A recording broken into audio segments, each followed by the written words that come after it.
देखो आर हमारा रिलेशन हुआ और रिलेशन किस पर, एन क्रॉस एन पर।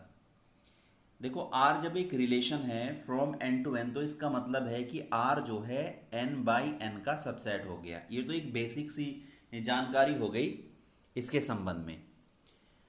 अब आर जो है इस प्रकार से डिफाइन है कि ए कोमा बी जो है एक ऑर्डर्ड पेयर है, यानी N by N cross N का, और सी डी भी जो है वो भी ऑर्डर पेयर है एन क्रॉस एन का।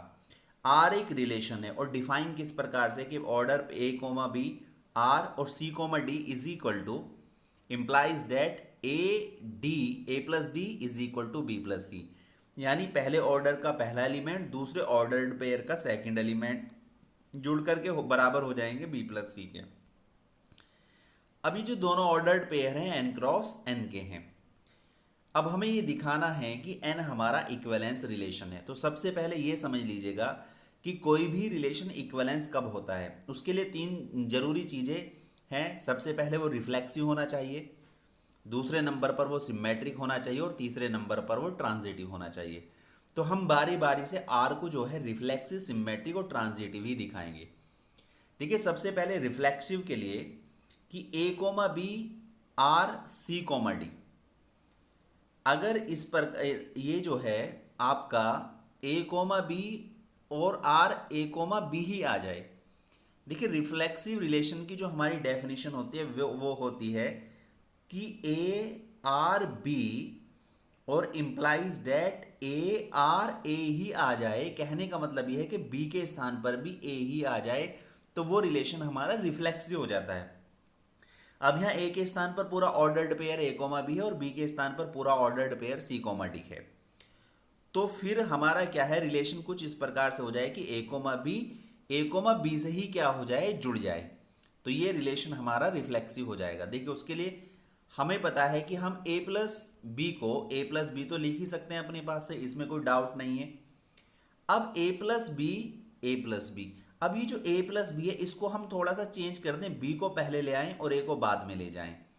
तो जब हम इसको चेंज करेंगे तो अगर हम जो हमारा रिलेशन डिफाइन किया गया है, ये जो रिलेशन डिफाइन किया गया है इसको अगर हम ध्यान से देखें तो ये वाली ही सिचुएशन यहां पर बन रही है। कहां पर बन रही है, यहां पर बन रही है। कैसे, ए जो है यहां पर ए बी के साथ ऑर्डर्ड पेयर बना लेगा और ये वाला ए इस बी के साथ ऑर्डर्ड पेयर बना लेगा, जिस प्रकार से हमारा रिलेशन जो है डिफाइन किया गया है। तो कहने का मतलब ये हुआ कि ए कोमा बी और आर, यहां से ए और यहां से बी आ जाएगा ए कोमा बी। तो यानी ए कोमा बी जो है ए कोमा बी से ही रिलेट हो जाएगा। तो इसका मतलब ये हुआ कि आर जो हुआ हमारा क्या हुआ, रिफ्लेक्सिव रिलेशन हो गया। आर इज रिफ्लेक्सिव, आर हमारा रिफ्लेक्सिव रिलेशन हो गया।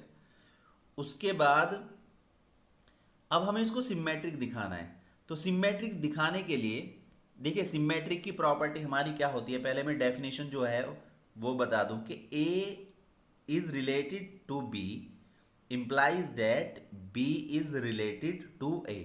यानी अगर ए आर बी जो है बी आर ए को इंप्लाइज कर रहा है, उसके बराबर है, तो हमारा जो रिलेशन है वो रिलेशन क्या हो जाएगा, सिमेट्रिक हो जाएगा।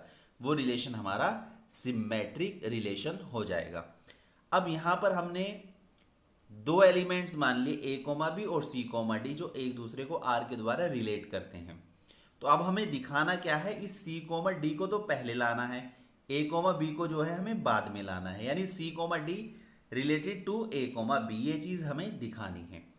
तो उसके लिए हम एक काम करेंगे, जो चीज दी है उसे लेकर के चलेंगे, A comma B R C comma D. तो इंप्लाइज डेट, अब रिलेशन की जो डेफिनेशन दी है उसके अकॉर्डिंग क्या हो जाएगा, ए प्लस डी हो जाएगा और बी प्लस सी हो जाएगा, बी प्लस सी हो जाएगा, ए प्लस डी बी प्लस सी। अब हमें क्या करना है, पहले इन दोनों को इंटरचेंज करो, इस साइड को तो दूसरी तरफ ले जाओ और इसको दूसरी तरफ ले जाओ, यानी बी प्लस सी इधर आ जाएगा हमारा ये, और ए प्लस डी दूसरी तरफ चला जाएगा। अब यहां पर भी हमें आपस में भी इंटरचेंज करना, जैसे बी प्लस सी है तो उसको सी प्लस बी लिख दो, there is no problem. A plus D को हम डी प्लस ए लिख देंगे।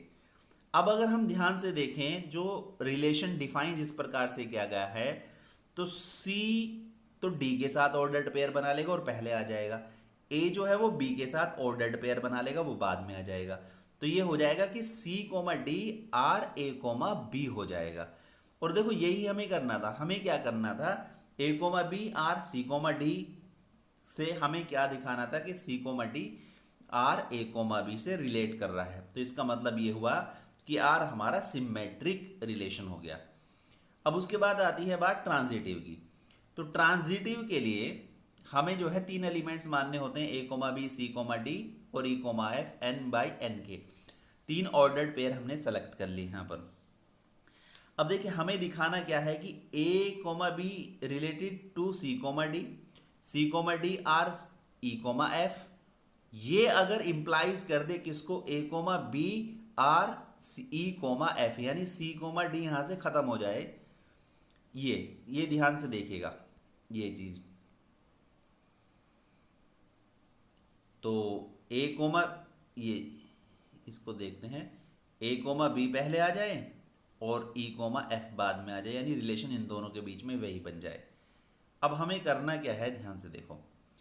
अब यहाँ से 2 इक्वेशंस हमारी बन गई। किस प्रकार से बन गई कि जब A comma B C comma D के द्वारा रिलेट हो रहा है, तो जो डेफिनेशन दी है रिलेशन की वो है कि ए प्लस डी और बी प्लस सी के बराबर हो जाएगा। यानी जो यहाँ पर रिलेशन जिस प्रकार से डिफाइन दिया है, तो ये मैंने 2 इक्वेशंस बना ली, सी कोमा डी और related to E comma F. ये 2 इक्वेशंस बन गई, दिस और दिस, ये। अब इन दोनों को हम ऐड कर देते हैं। ऐड करने पर जब हम इन दोनों को ऐड करेंगे तो होगा क्या, सी से तो सी कट जाएगा और डी से हमारा डी कैंसिल हो जाएगा, तो ए प्लस एफ बचा और इधर बी प्लस ई।